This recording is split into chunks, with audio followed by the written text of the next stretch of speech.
अंतिम दौर में पहुंचा लोकसभा चुनाव का रण। 1 जून को 7वें चरण में यूपी की 13 सीटों पर चुनाव। 8 राज्यों की 57 सीटों पर 904 प्रत्याशियों की किस्मत। 1 जून को इंडिया गठबंधन के नेताओं की सर्वदलीय बैठक में आगे की रणनीति होगी तैयार। लोकसभा चुनाव के नतीजों पर हो सकती है चर्चा। दिल्ली सीएम अरविंद केजरीवाल ने दी सुप्रीम कोर्ट को दी याचिका। सुप्रीम कोर्ट अंतरिम बेल 7 दिन बढ़ाने की याचिका। विभव कुमार की जमानत याचिका पर सुनवाई। 30 तारीख कोर्ट में याचिका पर सुनवाई। दोनों पक्षों की दलीलें सुनने के बाद कोर्ट ने जमानत याचिका पर फैसला रखा सुरक्षित।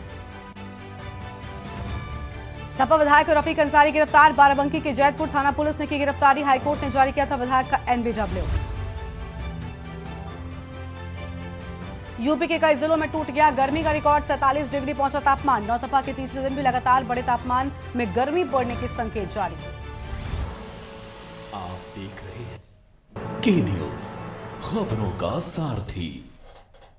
नमस्कार, देश की बात में आप सभी का स्वागत है। मैं हूं आपके साथ गरिमा बाजपेयी। अहम खबर से बुलेटिन की शुरुआत करते हैं। लखनऊ से खबर आपको हम बताते हैं। अंतिम दौर में पहुंचा है लोकसभा चुनाव का रण। 1 जून को 7वें चरण में यूपी की 13 सीटों पर चुनाव। महाराजगंज, गोरखपुर में होगा मतदान। कुशीनगर, देवरिया में वोटिंग होगी और बांसगांव, कोसी, सलेमपुर और बलिया, गाजीपुर में भी मतदान होगा। चंदौली और वाराणसी में भी होगा मतदान। मिर्जापुर और रॉबर्ट्सगंज में वोटिंग होगी। 8 राज्यों की 57 सीटों पर मतदान होगा। 904 प्रत्याशी आजमाएंगे अपनी किस्मत। वाराणसी सीट से प्रधानमंत्री नरेंद्र मोदी प्रत्याशी हैं।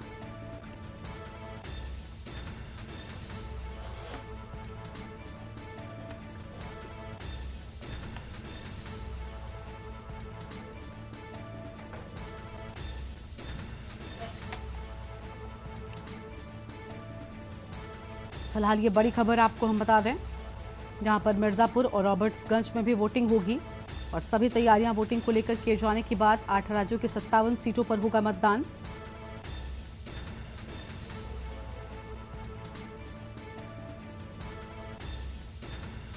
ये बड़ी खबर आपको हम बता रहे हैं।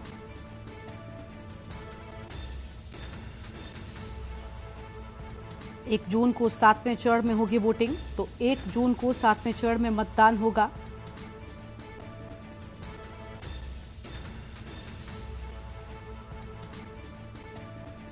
तो 1 जून को 7वें चरण में होगा मतदान। बांसगांव, कोसी, सलेमपुर में मतदान। सभी तैयारियां मतदान को लेकर पूरी कर ली गई हैं। बलिया और गाजीपुर में भी होगी वोटिंग।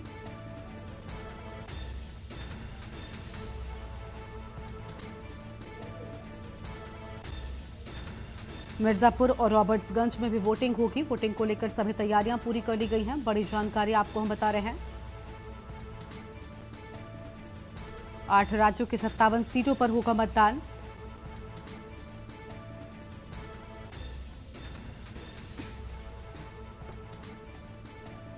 ये बड़ी खबर, वाराणसी सीट से प्रधानमंत्री नरेंद्र मोदी प्रत्याशी हैं। लखनऊ से खबर, अंतिम दौर में पहुंचा लोकसभा चुनाव का रण। तो लखनऊ से ये बड़ी जानकारी आपको हम बता रहे हैं। बड़ी खबर आपको हम बता दें, महाराजगंज, गोरखपुर में भी मतदान होगा।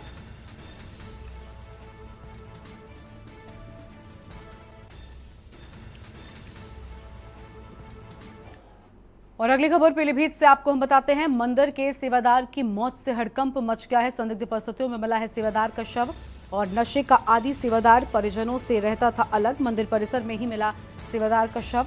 मंदिर परिसर में ही सेवादार का शव मिला है। संदिग्ध परिस्थितियों में मिला सेवादार का शव। हम खबर आपको हम बता रहे हैं। और मंदिर परिसर में ही सेवादार का शव मिलने से मचा हड़कंप।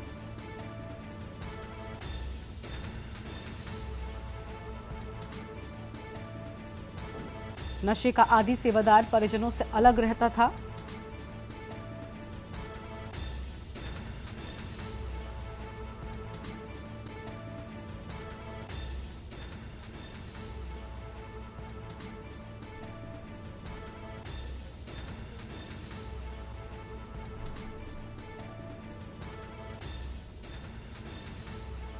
नशे का आदी सेवादार परिजनों से अलग रहता था।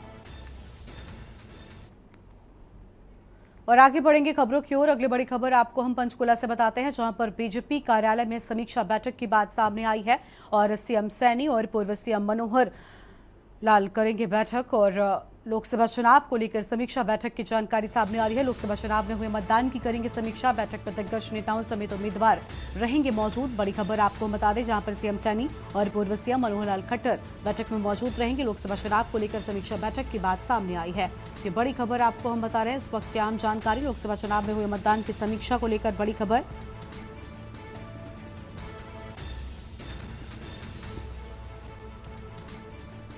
फिलहाल ये बड़ी जानकारी आपको हम बता रहे हैं।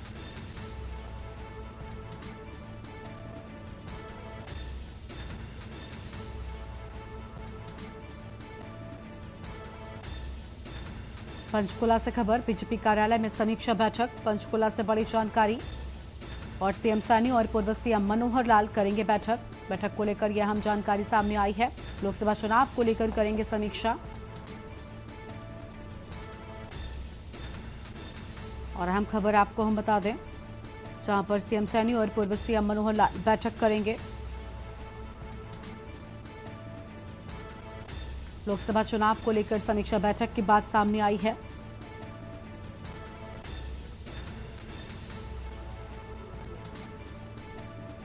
बैठक में दिग्गज नेताओं समेत कई अहम लोगों की मौजूदगी होगी।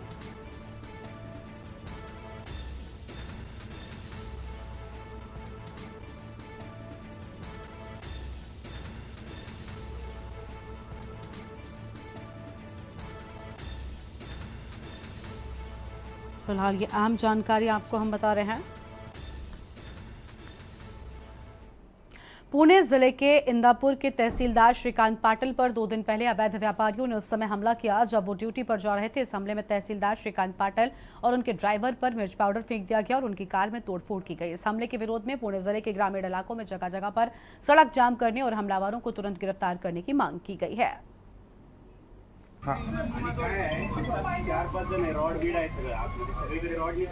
जर आपण बघितलं तर एखादा जर गरीब माणूस जर त्यांच्या ऑफिसमध्ये आला तर त्याला जेवण केल्याशिवाय जाऊ देत नव्हते असे तहसीलदार साहेब आहेत। मग तहसीलदार साहेबांची चुकी काय आहे?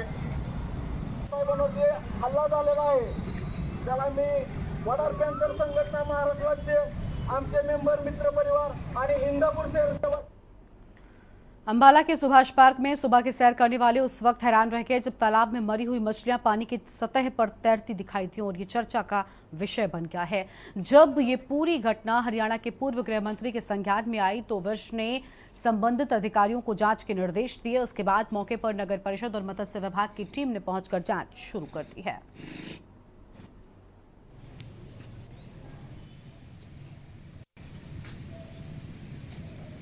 ये गर्मी की वजह है मेन। तो अगर इसमें जहर वगैरह होती तो सारी की सारी मछली मरती। अभी मछली मर मर के धीरे धीरे आ रही है ना ऊपर।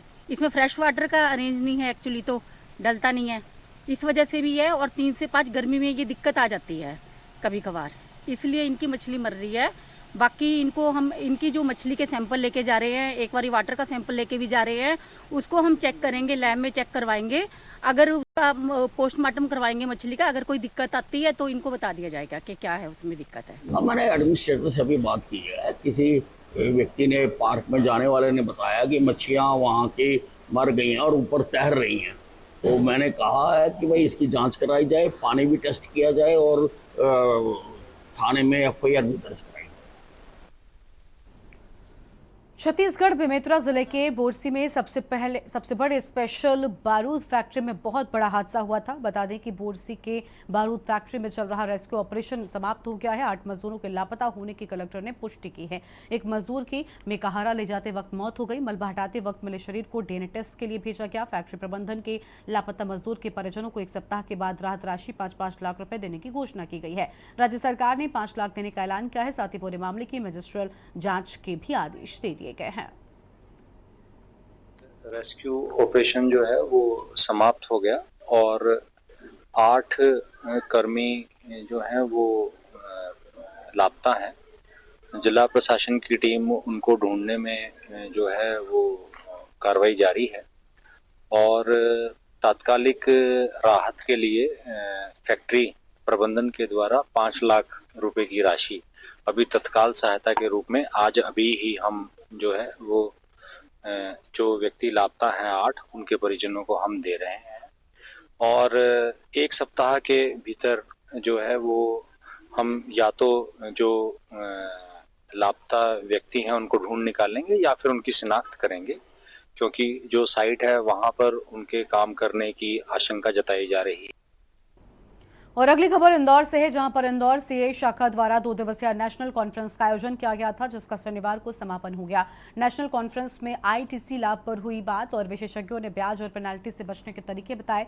सीए शाखा के चेयरमैन सीए अतिशय गसिवाला ने कहा कि जिस गति से जीएसटी का कलेक्शन बढ़ रहा है उस समय देश को एक सही दिशा देने और किस प्रकार अर्थव्यवस्था को और बढ़ावा दे सकते हैं इस पर ध्यान देना चाहिए। युवा वर्ग को इनोवेशन और स्किल बेस्ड सेक्टर की ओर रुझान कर अपने कॉलेजों के दिनों से ही उद्यमिता की ओर ध्यान देना चाहिए। यही भारत को एक सुदृढ़ अर्थव्यवस्था बनाने के लिए एक महत्वपूर्ण कदम होगा। इसमें दिल्ली की कमेटी के चेयरमैन सीए सुशील गोयल ने कहा कि जीएसटी लोगों तक पहुंचाने के लिए अभी तक सीए इंस्टीट्यूट 30,000 से अधिक कार्यशालाएं कर चुका है। सरकार को जीएसटी में एक एमनेस्टी स्कीम लानी चाहिए, जिससे जीएसटी के शुरुआती दौर में जो गलतियां हुई उन्हें ठीक किया जा सके।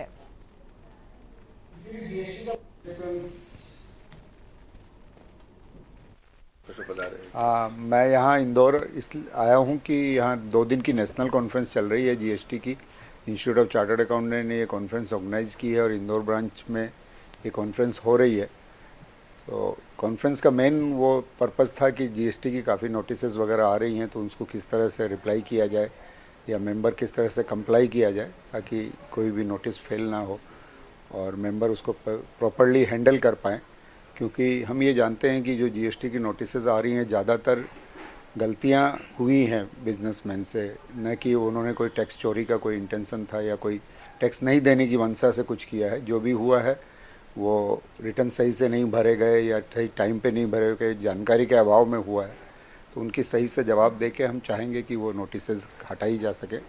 इसके लिए हम अपने मेंबर को नॉलेज शेयरिंग करते हैं। और तो मैं यही अभी एक डिस्कशन भी हमारा ये चल रहा था कि जब भी कोई एक नया एक्ट आता है, नए प्रावधान आते हैं, तो इनिशियली फंक्शनल इश्यूज आते हैं।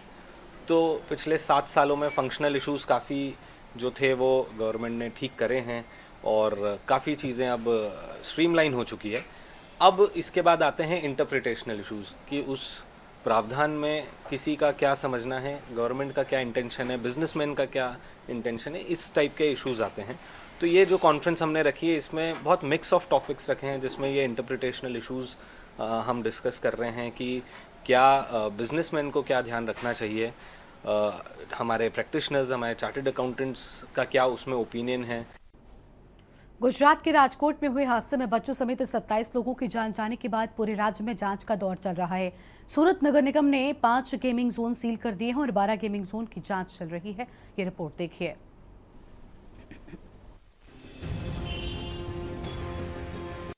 गुजरात के राजकोट में हुए हादसे के बाद पूरे राज्य में जांच का दौर चल रहा है। सूरत नगर निगम ने 5 गेमिंग जोन सील कर दिए हैं और 12 गेमिंग जोन की जांच चल रही है।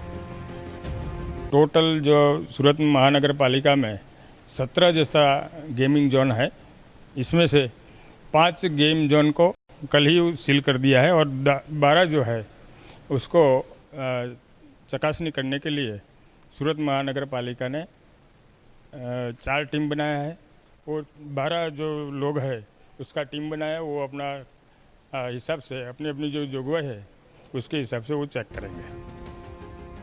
राजकोट में शनिवार शाम गेमिंग जोन में आग लग गई थी। इस हादसे में 12 साल से कम उम्र के 4 बच्चों समेत 27 लोगों की मौत हो गई। गुजरात हाईकोर्ट ने रविवार को इस हादसे का संज्ञान लिया और इसे मानव निर्मित आपदा करार दिया। हाईकोर्ट की बेंच ने कहा कि गेमिंग जोन में पेट्रोल, फाइबर और फाइबर ग्लास शीट जैसी जल्दी जलने वाले सामान थे। बेंच ने अहमदाबाद, वडोदरा, सूरत और राजकोट के वकीलों को निर्देश दिया है कि वे सोमवार को इस बात के दस्तावेज लेकर पेश हों कि किन कानूनों के तहत गेमिंग जोन को जारी रखा जाए।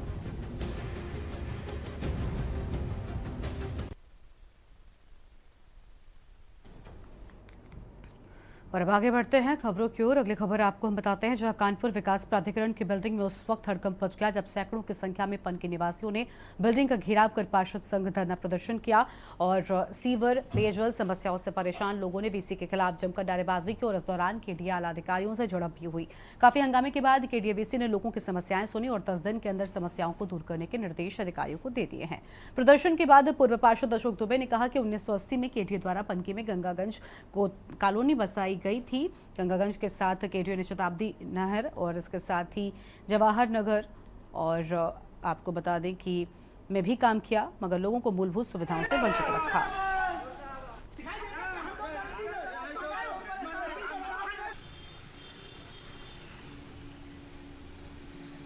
मेरी केडीए में गंगागंज कॉलोनी 1980 में बसाई हुई है केडीए द्वारा। आज दिन तक वहाँ पानी पीने की कोई व्यवस्था नहीं है। गंगागंज गांव में केडीए द्वारा सीवर लाइन डाली गई, लेकिन वहाँ पर निकासी कोई व्यवस्था नहीं है, ना सफाई हो रही, सीवर बजा रहा है। शताब्दी नगर योजना जो हमारी है वो केडीए द्वारा बसाई गई, वहाँ पर ना सीवर है और ना पानी है। जवाहरपुरम योजना है, ना सीवर है ना पानी है। वहाँ पे जो केडीए द्वारा वृक्षारोपण कराया जा रहा उसमें भ्रष्टाचार चरम सीमा पर है, भुगतान किया जा रहा, पेड़ लगे ही नहीं हैं।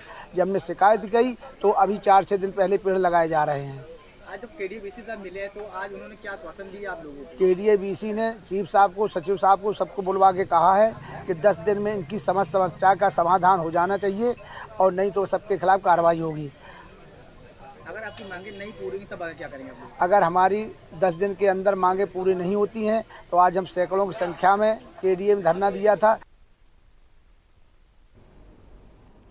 कानपुर और आसपास के जिलों में भीषण गर्मी पड़ रही है। सुबह 10 बजे तापमान 40 डिग्री को पार कर जाता है। ऐसे में लोग गर्मी से राहत पाने के लिए तरह तरह के उपाय कर रहे हैं। बड़ी संख्या में लोग गर्मी से राहत पाने के लिए गंगा में भी नहाने के लिए पहुंच रहे हैं। वहीं गंगा किनारे लोगों की सुरक्षा के भी कोई इंतजाम नहीं है। 2 दिन पहले ही कानपुर में हुए अलग अलग 3 हादसों में 9 लोगों की गंगा में डूबने से मौत हो गई है। इसके बावजूद भी लोग बेरोक टोक गंगा में नहाने पहुंच रहे हैं।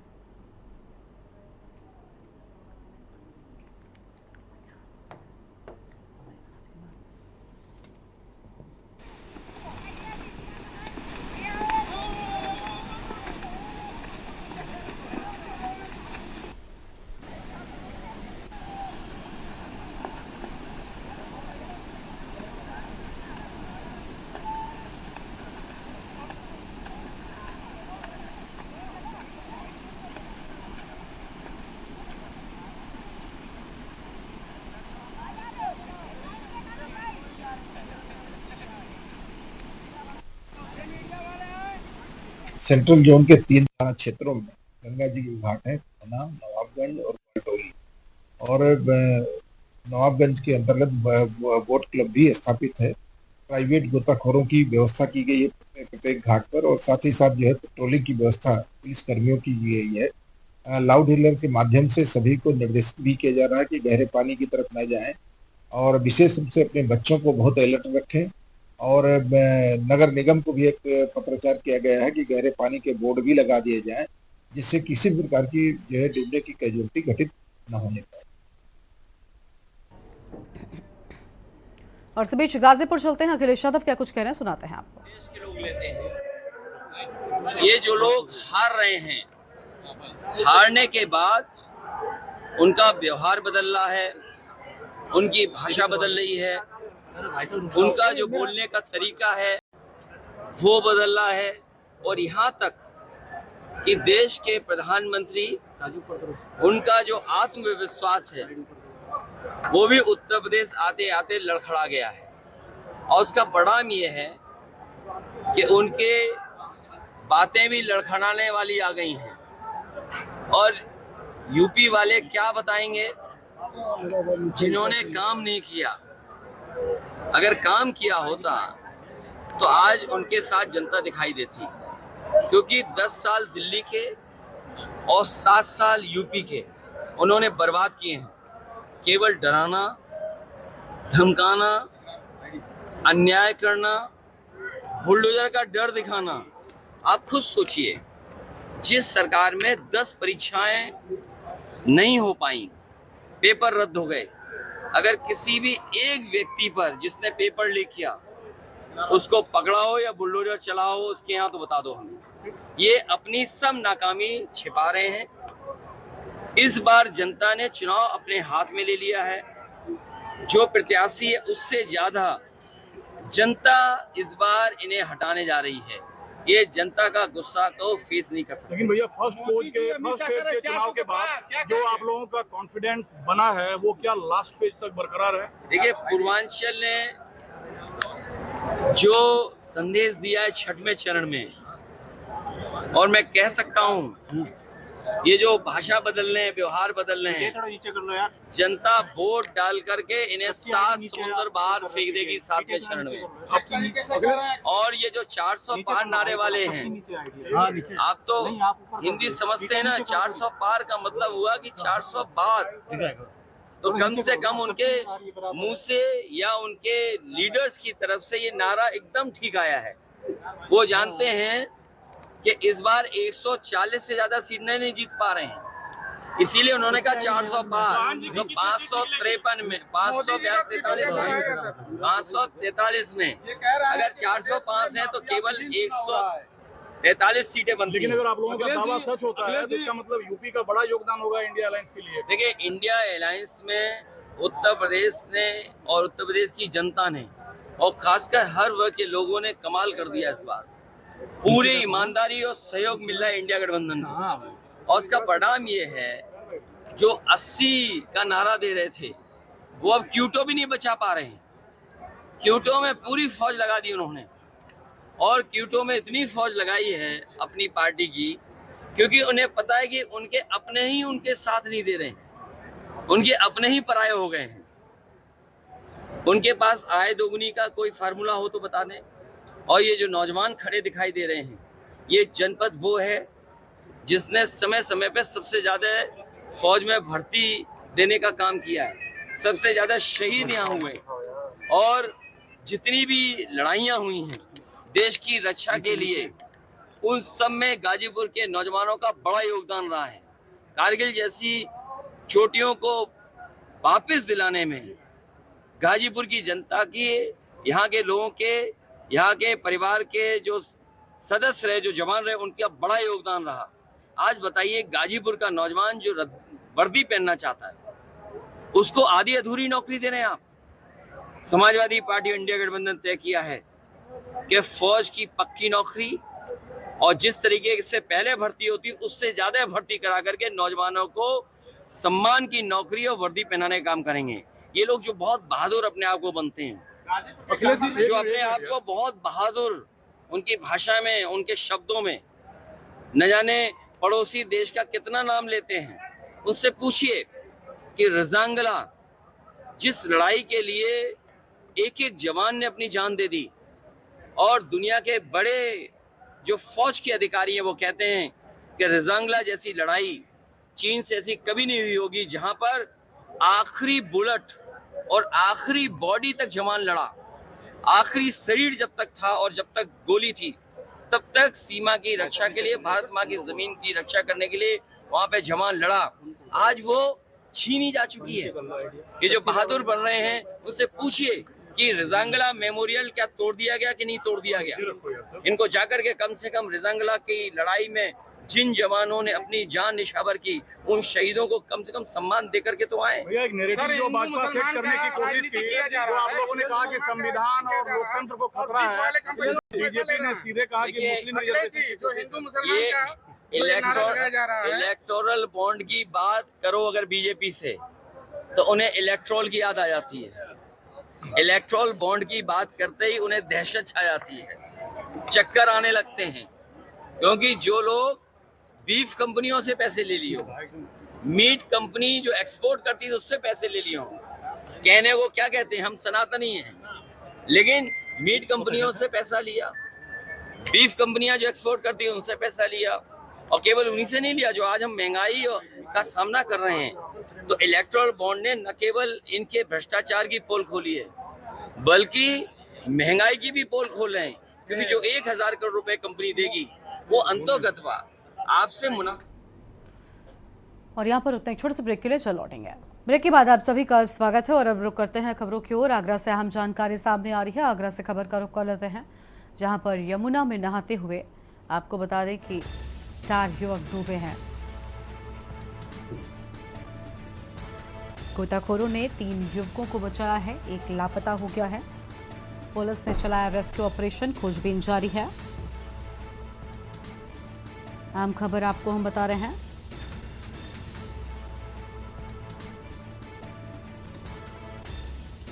बटेश्वर में पूजा अर्चना करने के लिए पहुंचे थे और यमुना नदी में नहाते वक्त एक साथ डूबे हैं युवक। अहम खबर आपको हम बता रहे हैं। पुलिस द्वारा युवकों के परिजनों को इस घटना की जानकारी भी दे दी गई है। बाह क्षेत्र के बटेश्वर के यमुना नदी घाट का ये पूरा मामला है।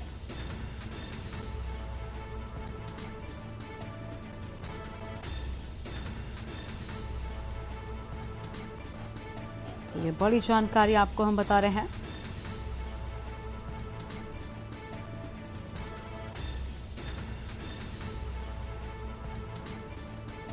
जहां 4 युवक डूबे, बटेश्वर में पूजा अर्चना करने आए थे चारों दोस्त।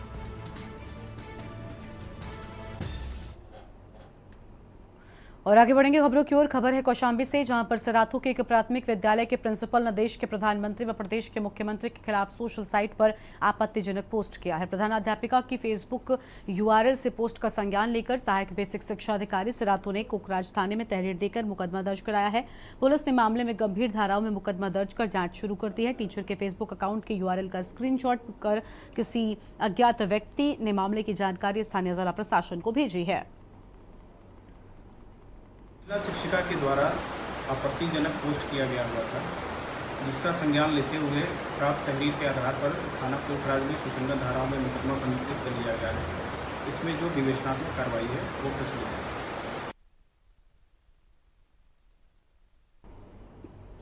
खबर कानपुर से है, जहां बीते दिनों गंगा में डूबकर मरे 3 बालकों के मामले में नया मोड़ सामने आया है। मृत बालक के पिता ने कोतवाली इंस्पेक्टर पर आरोप लगाया है कि कोतवाली इंस्पेक्टर हत्यारोपितों से मोटी रकम वसूलते हैं।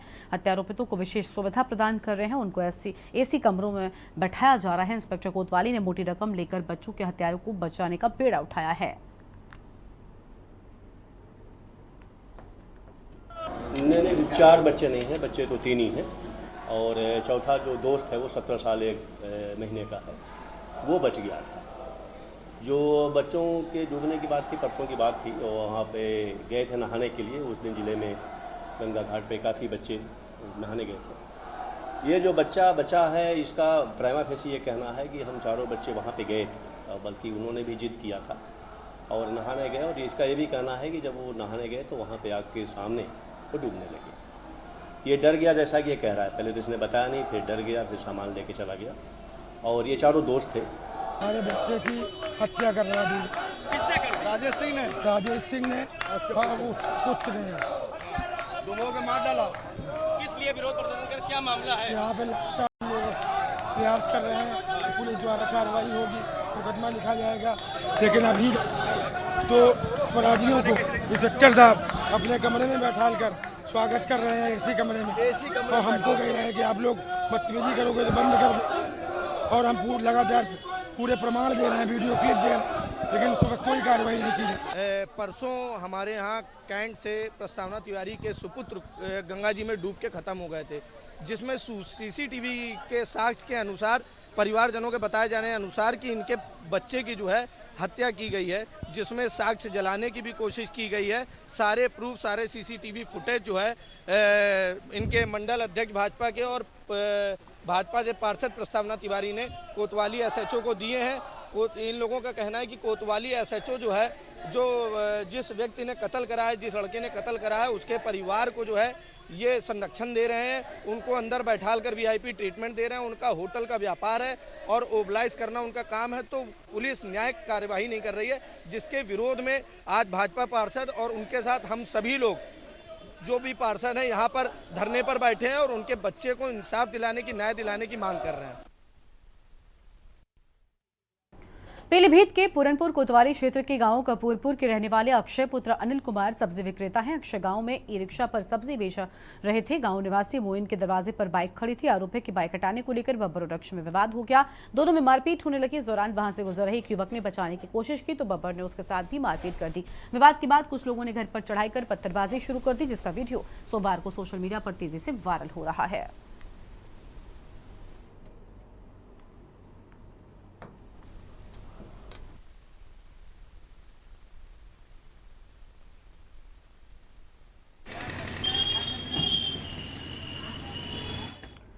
बहराइच कोतवाली कैसरगंज इलाके के बढ़ोली गांव के पास उस वक्त हड़कंप मच गया। तेज रफ्तार अनियंत्रित बाइक सड़क किनारे खड़े ट्रक से जा टकराई। हादसे के वक्त बाइक पर पति पत्नी सवार थे। टक्कर इतनी जोरदार थी कि पति की मौके पर ही मौत हो गई, जबकि पत्नी की इलाज के दौरान मौत हो गई। पुलिस द्वारा मृतक पति 21 वर्षीय रोशन लाल व मृतक का पत्नी 20 वर्षीय पुष्पा देवी के शव को कब्जे में लेकर पोस्टमार्टम के लिए भेज दिया है। बता दें कि मृतक पति पत्नी बहराइच के पड़ोसी जनपद बलरामपुर की कोतवाली देहात इलाके क्षेत्र स्थित खगई जोत के रहने वाले हैं और लखनऊ में रहते थे। कैसरगंज थाना क्षेत्र की घटना है। आरटीए का केस आया था जिसमें एक महिला और एक पुरुष ब्रॉडेड आया था यहाँ पे, और महिला बहुत सीरियस कंडीशन में यहाँ पहुँची थी, जिसकी यहाँ पहुँचने के बाद मृत्यु हो गई। एम्बुलेंस से 108 एम्बुलेंस लाया गया था, इसी कैसरगंज से रेफर हुई थी।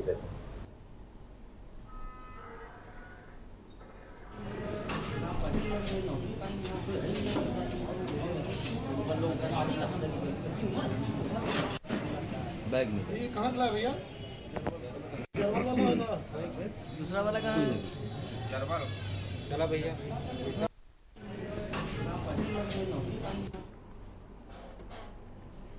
और अब बात करेंगे कि आखिर आवारा कुत्तों पर एक्शन कब होगा। दरअसल कानपुर में आवारा कुत्तों का आतंक थमने का नाम ही नहीं ले रहा है। आवारा कुत्तों ने एक 4 साल की मासूम बच्ची खुशी की जान ले ली है, तो वहीं दूसरा 1 साल का मासूम भोला हैलट के आईसीयू में जिंदगी की लड़ाई लड़ रहा है। परिवार वालों ने कहा कि थाना गोविंद नगर के अंतर्गत सीटीआई पुल के नीचे अवैध तरीके से लग रही मुर्गा मीट की दुकानों की वजह से आए दिन आवारा कुत्तों का जमावड़ा लगा रहता है। मुर्गे का कच्चा मांस रोज आवारा कुत्ते खाते हैं, जिसके चलते आवारा कुत्ते काफी खूंखार हो गए हैं। और यही वजह है कि खुशी अपने छोटे भाई भोला के साथ जब सोने जा रही थी तब अचानक कुत्तों ने हमला कर दोनों भाई बहन को लहूलुहान कर दिया। जब तक आसपास के लोग कुत्तों को भगाते तब तक कुत्तों ने खुशी को बुरी तरह से काटकर घायल कर दिया। अस्पताल में डॉक्टर्स ने खुशी को मृत घोषित कर दिया। वहीं भोला की हालत गंभीर है।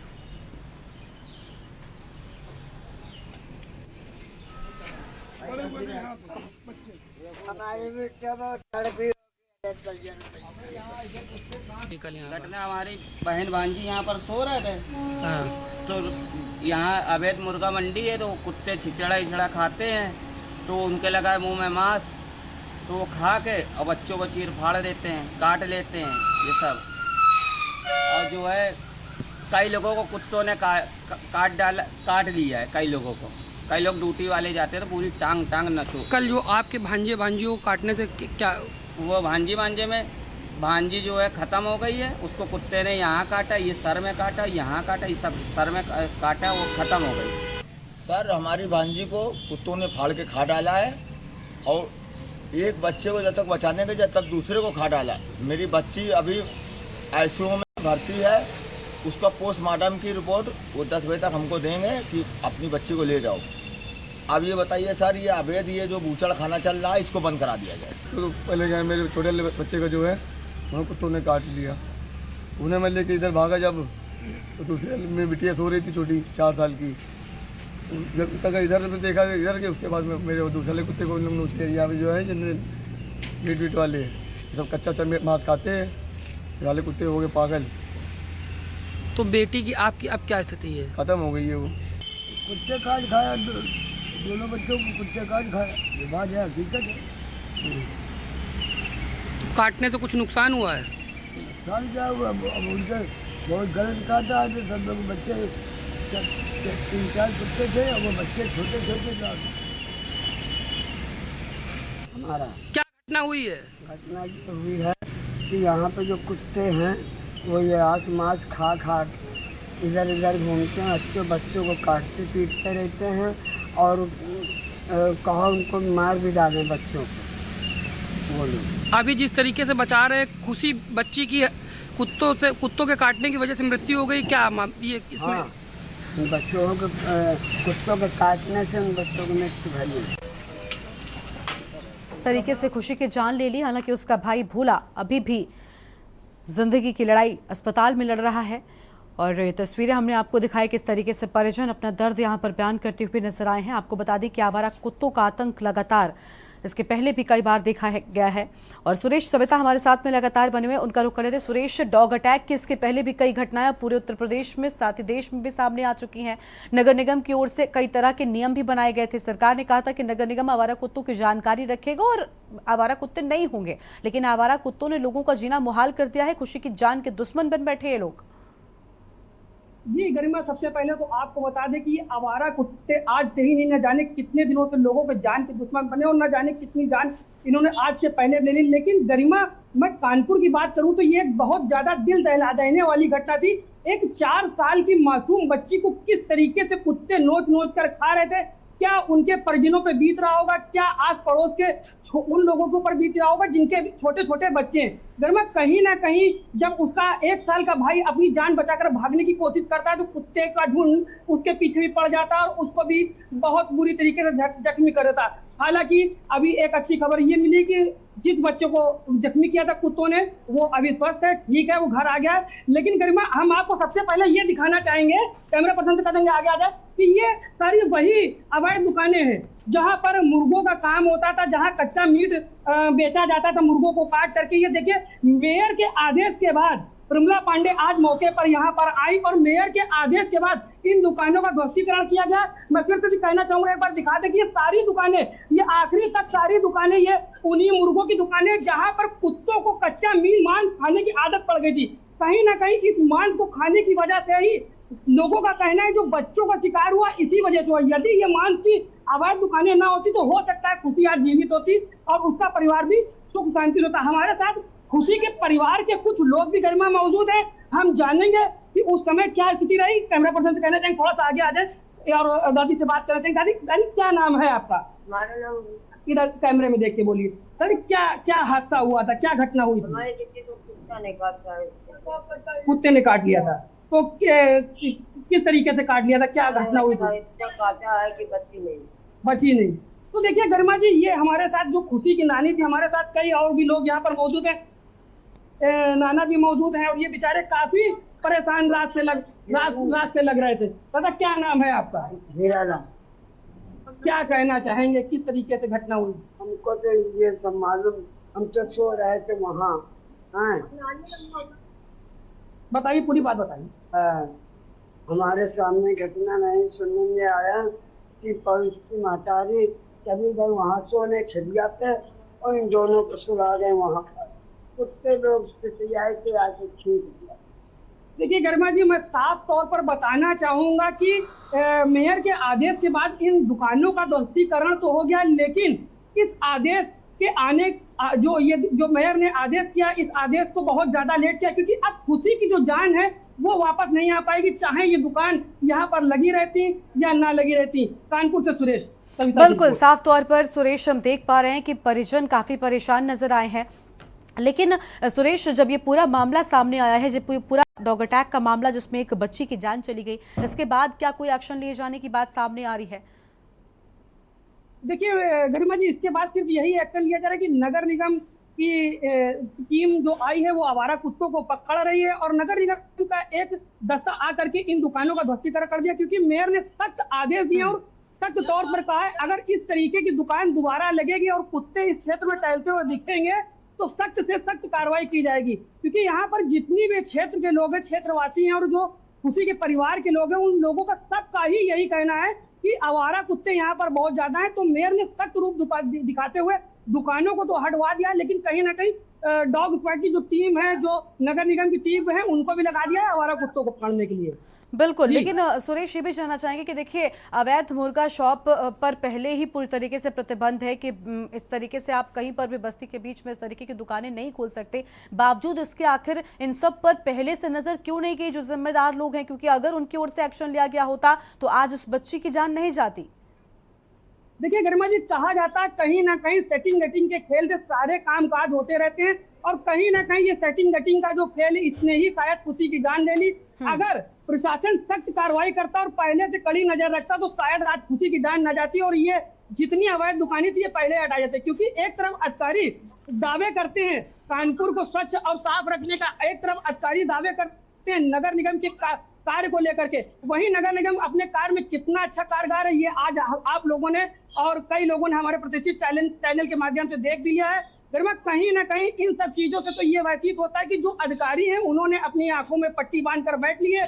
शायद हो सकता है सेटिंग वेटिंग का मामला चल रहा हो गरिमा, और इसी वजह से खुशी की जान चली गई। जी बिल्कुल, साफ तौर पर देखिए लापरवाही जिम्मेदारों की जरूर रही। यही वजह है कि यहाँ पर सड़कों पर इस तरीके से आवारा कुत्ते घूमते हैं, आवारा जानवर लोगों की जान ले लेते हैं।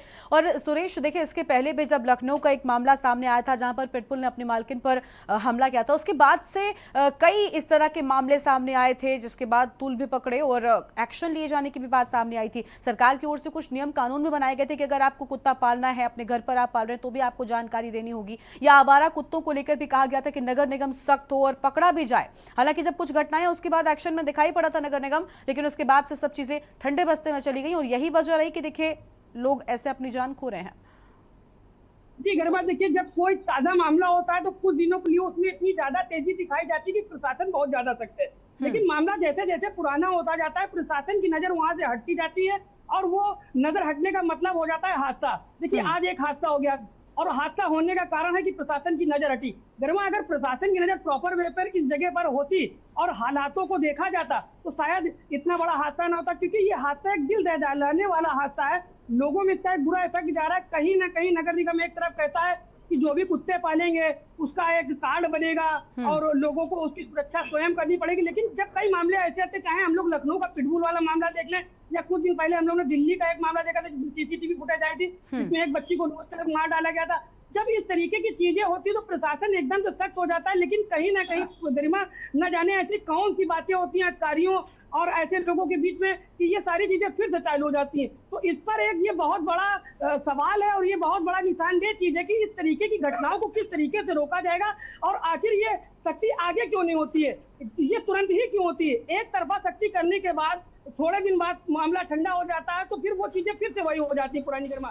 तो सबसे ज्यादा गौरतलब वाली बात यह है कि इन सब चीजों को रोकना चाहिए और इस तरीके के आदेश के बाद जैसे प्रमिला पांडे जी ने आज आदेश दिया कि दोबारा यदि यहाँ किसी भी तरीके की मुर्गों की दुकानें लगेंगी या कुत्ते टहलेंगे तो सख्त कार्रवाई की जाएगी। अब देखने वाली बात होगी ये और चुनौतीपूर्ण बात भी होगी कि इस अपने एक्शन पे प्रमिला पांडे जी कितना कारगर साबित होती है और नगर निगम की टीम प्रमिला पांडे जी का आदेश का कितना पालन करती है, ये देखने वाली बात होगी। जी गरिमा, बिल्कुल इंतजार आखिर कि क्या कुछ एक्शन होता है। बहुत शुक्रिया सुरेश आपका हमारे साथ जुड़ने के लिए और अहम जानकारी साझा करने के लिए। तो देखिए कानपुर से खबर सामने आई जहां पर आवारा कुत्तों ने एक मासूम खुशी की जान ले ली। 4 साल की खुशी अपने घर के बाहर थी और उस दौरान उसका भाई भी उसके साथ मौजूद था। आवारा कुत्तों ने उस पर हमला बोल दिया जिसमें खुशी की जान चली गई। भाई की हालत गंभीर है और कानपुर से खबर, आवारा कुत्तों ने एक 4 साल के मासूम की जान ले ली।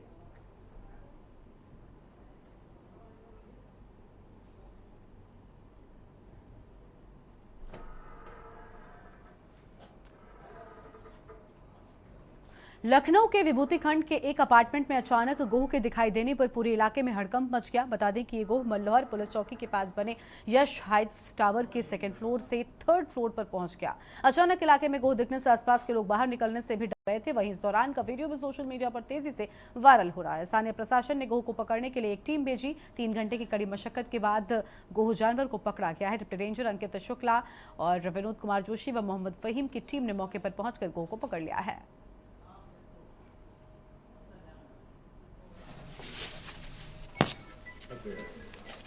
ये 2 बार डिस्पोगड़ा कहते हैं ना, एक बार उल्टा जब गिरेगा ना इधर आप हल्का पकड़िए ना।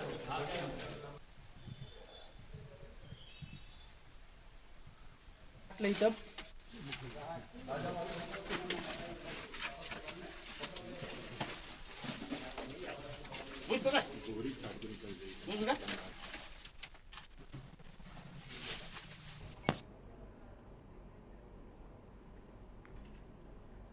और बहराइच जिले के सुजौली क्षेत्र के विशुनटांडा गांव में बीती रात ग्रामीण के घर में घुसकर चोरों ने हाथ साफ कर दिया।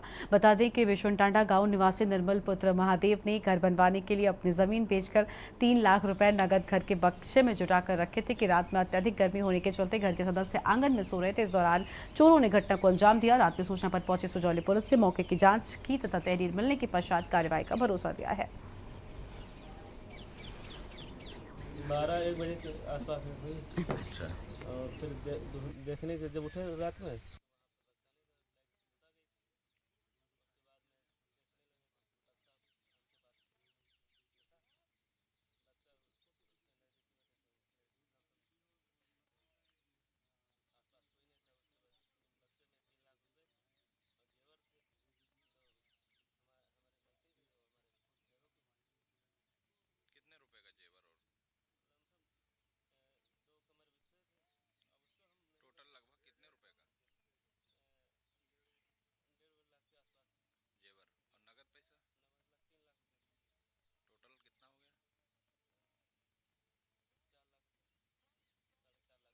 इसको सूचना दिए?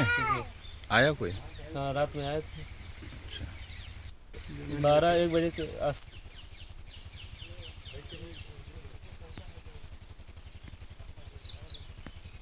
और इस बीच बुलंदशहर से एक बड़ी जानकारी सामने आ रही है, उसका रुख कर लेते हैं। कार श्रृंगार के गोदाम में आग लग गई, मौके पर पहुंची फायर ब्रिगेड की गाड़ियां। बड़ी जानकारी आपको हम बता रहे हैं, मौके पर फायर ब्रिगेड की गाड़ियां पहुंची हैं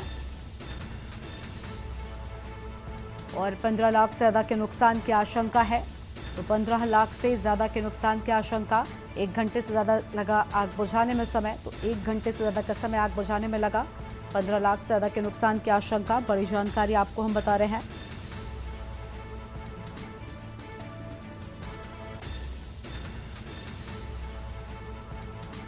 स्थानीय लोगों ने भी पानी उपलब्ध कराया और कार श्रृंगार के गोदाम में भीषण आग लगने से हड़कंप मचा।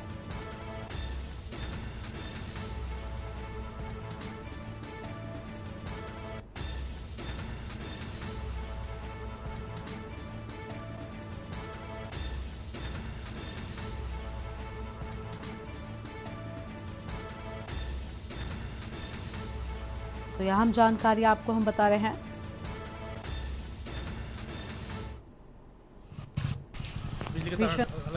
कम मच गया। तस्वीर आपको हम दिखा रहे हैं किस तरीके से धुएं का गुबार यहाँ पर निकलता हुआ नजर आ रहा है।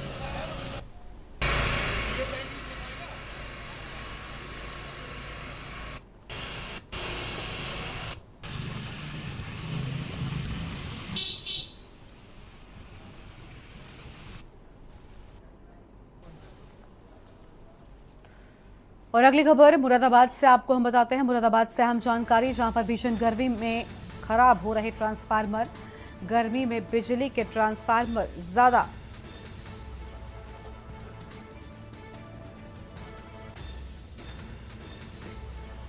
तो देखिए, बिजली एक तरफ लोगों को परेशान कर रही है। भीषण गर्मी में बिजली नहीं आने से लोग परेशान, और जिसके चलते ये अजीबोगरीब कारनामा सामने आया है। आप देखिए, ट्रांसफार्मरों को ठंडा करने के लिए किस तरीके से ट्रांसफार्मर पर पानी डालते नजर आए हैं ये लोग। ट्रांसफार्मर का तापमान 60 से 70 डिग्री से ऊपर पहुंच गया और बिजली कर्मचारियों ने अनोखा फॉर्मूला अपनाया है। तस्वीर आप देखिए, ट्रांसफार्मर पर किस तरीके से पानी डाला जा रहा है। भीषण गर्मी में जवाब देने लगे हैं ट्रांसफार्मर। ये तस्वीर आप देखिए, गर्मी में बिजली के ट्रांसफार्मर किस तरीके से खुद यहाँ पर गर्म हो रहे हैं, और जिसके चलते उन्हें ठंडा करने के लिए उन पर पानी का छिड़काव करते हुए बिजली के कर्मचारी नजर आए हैं।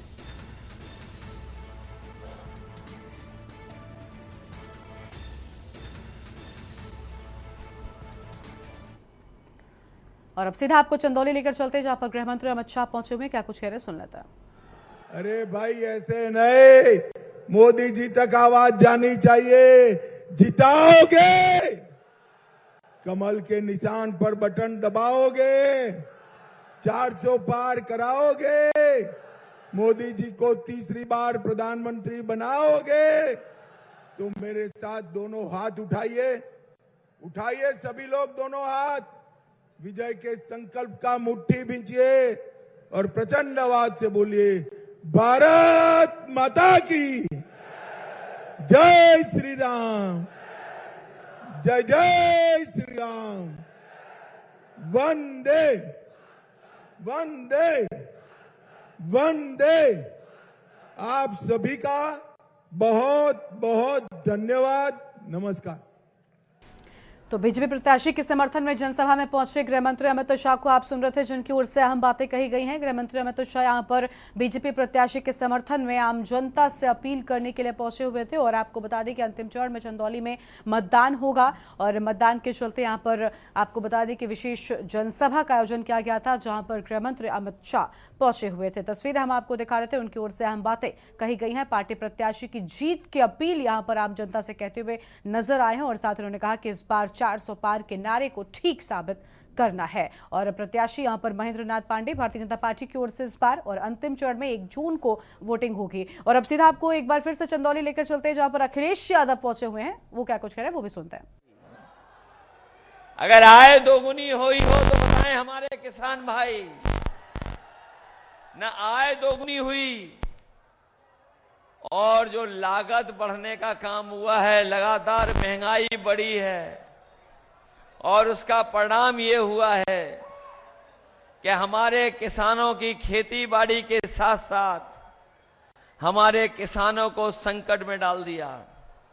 जिन किसानों के खेती के लिए पैसा आना था, जो खेती बाड़ी के खेत के खुशहाली के लिए पैसा आया, वो भारतीय जनता पार्टी के लोगों ने अपनी जेब में रख लिया।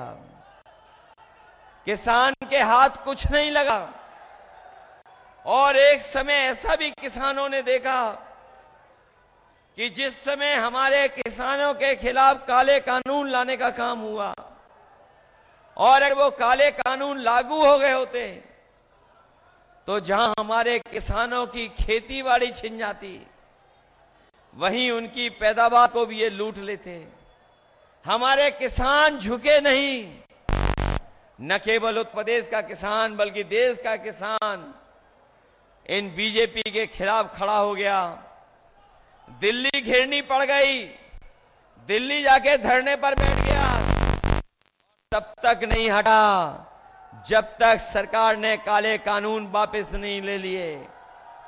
जहां किसान के काले कानून वापस हुए, लेकिन लड़ाई अभी खत्म नहीं हुई है। इन्होंने 10 साल में बड़े बड़े उद्योगपति, कारोबारी, बड़े बड़े कारखाने चलाने वालों का लगभग 25 लाख करोड़ रुपए इन्होंने माफ कर दिया बैंकों का। और जब नियम बनाया इन्होंने, तो नियम बनाया कि जिनका 5 करोड़ से ऊपर कर्ज है, उनका कर्ज बैंकों से माफ कर दिया जाएगा। हमारा वही किसान मायूस हो गया, उसका करोड़ों का कर्ज नहीं था, उसका कर्ज तो केवल लाखों में है। इसलिए हम किसान भाइयों को आज कह के जा रहे हैं कि आने वाले समय में 4 जून को जब सरकार बनेगी, हमारे किसानों का पूरा कर्ज माफ होगा। न केवल कर्ज माफ होगा,